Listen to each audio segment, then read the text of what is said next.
Vara Perxudres Podcast'te.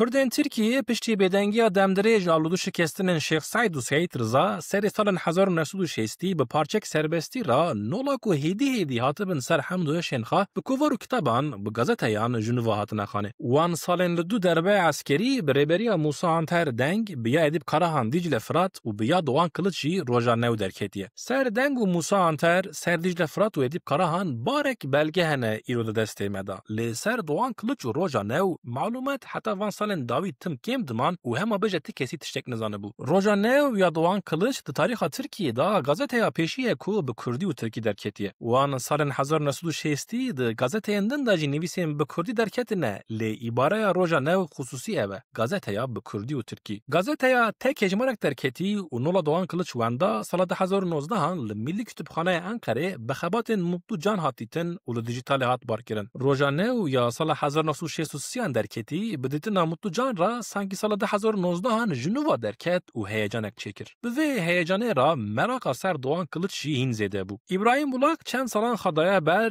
li du îz û şopa Doğan Kılıç ketiye û ser wî nivîskarê wenda kitabek hazir kiriye. Ew nivîskarê li Erdincanê hatiye dinê, demekê li Amerîka maye, li Misrê miriye û li Norwêcê hatiye defin kirin. Seyr û sergüzeşt e û têrexa trajîkê heyata Doğan Kılıç. Salên zarokiya wî, salên serhildan û terteleya Dêrsimê bavê wî, apê wî û kalkê wî hatine kuştin. Doğan Kılıç di genciya xwe da sala 1947 çûye Amerîka. Di ordiya Amerîkî de askerî kiriye û li Üniversiteya Bostonê ser felsefe û medyayê xandiye. Sala 1955 dema ji Amerîka vegeriye Doğan Kılıç li İstanbulê dersên İngilîzî daye û di Milliyetê de dest bi îş kiriye. Karê wî di Milliyetê de enteresan e. Xandevan ji ra destxet û fotoğrafên xwe dişînin û ew jî ji stîla nivîsên wan û fotoğrafên wan karakterên wan tehlîl dike. Sala 1960 bi metnên jî İngilîzî çarxa Tirkî kiriye antolojiyeka edebiyata Çinê derdixe û hêdî li derdora kültür edebiyata tê naskirin Doğan Kılıç. Dura sala 1963 roja new ya nav zazakî ya mane bi kurmancî roja nû derdixe û sala 1966 jî Ehlî Beyt yoluya ser rêka Alewiyan. Hem roja new ya dengê Kurdî bilind kiriye, hem jî Ehlî Beyt yoluya rêka Alewiyan ron kiriye, dikin ku ew li Tirkiyeyê bibe hedef û bela û bêtar hebs û zindan bi ser wî da werin. Doğan Kılıç salên 1970 radibe berê xwe dide Norwêcê û heta serê salên 1980 bi kitabên xayên ser Kurdan gege di medyaya wî welatî da têxanê. Kemal Burkay û Necmetîn Büyükkaya di xatirayên xwe de bê ku detayan bidin bi şübhe û bi zimanekî nerazîbûnê behsa Doğan Kılıç kirine. Musa Anter pir tiştek negotiye ser vî nivîskarê dewra wî. İbrahim Bulak dibêje şopên li ser Doğan Kılıç ji 1986 pêva wenda dibin. Ne nasekî wî ne dostekî wî kes nikane tiştekî zelal bibêje. Tim gotine însanekî enteresan bû Doğan Kılıç û hew. Wer têxanê ku Doğan Kılıç piştî wextekî bi derbederiyê durî însanan ketiye. Dur